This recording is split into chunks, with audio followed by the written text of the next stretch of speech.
Hi folks, Christopher here. I'm doing my daily Bible reading. Today I'm on James 5, last chapter of James. And in this chapter, James is talking about the lure of money and how people who make acquisition and acquiring money as their real purpose are really missing the point.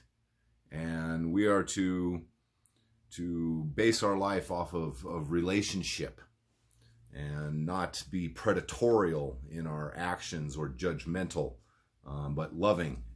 Anyway, it's a good chapter. This is James 5. Let's get to it.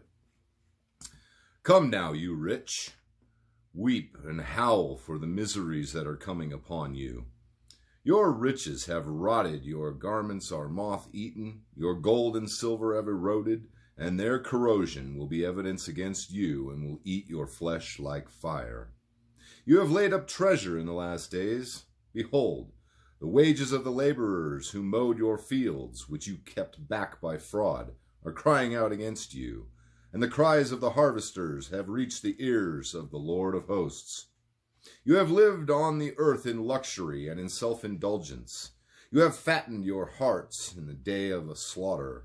You have condemned and murdered the righteous person. He does not resist you. Be patient, therefore, brothers, until the coming of the Lord.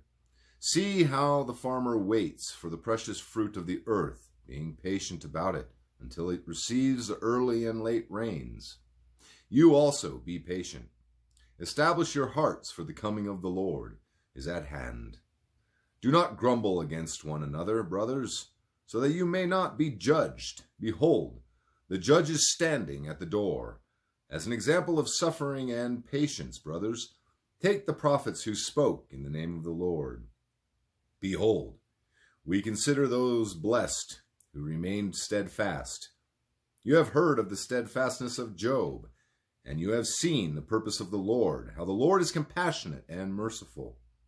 But above all, my brothers, do not swear either by heaven or by earth or by any other oath, but let your yes be yes and your no be no, so that you may not fall under condemnation.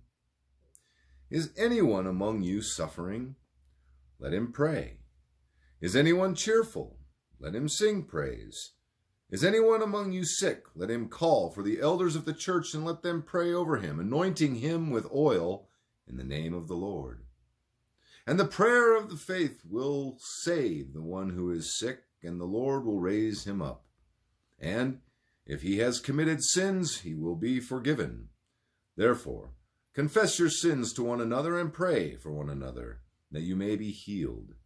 The prayer of a righteous person has great power as it is working. Elijah was a man with a nature like ours, and he prayed fervently that it may not rain, and for 3 years and 6 months it did not rain on the earth. Then he prayed again, and the heaven gave rain, and the earth bore its fruit. My brothers, if anyone among you wanders from the truth and someone brings him back, let him know that whoever brings back a sinner from his wandering will save his soul from death and will cover a multitude of sins.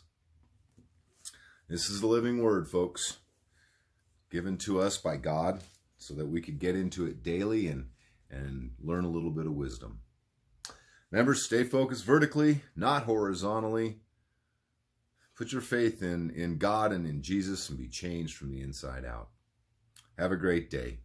God bless.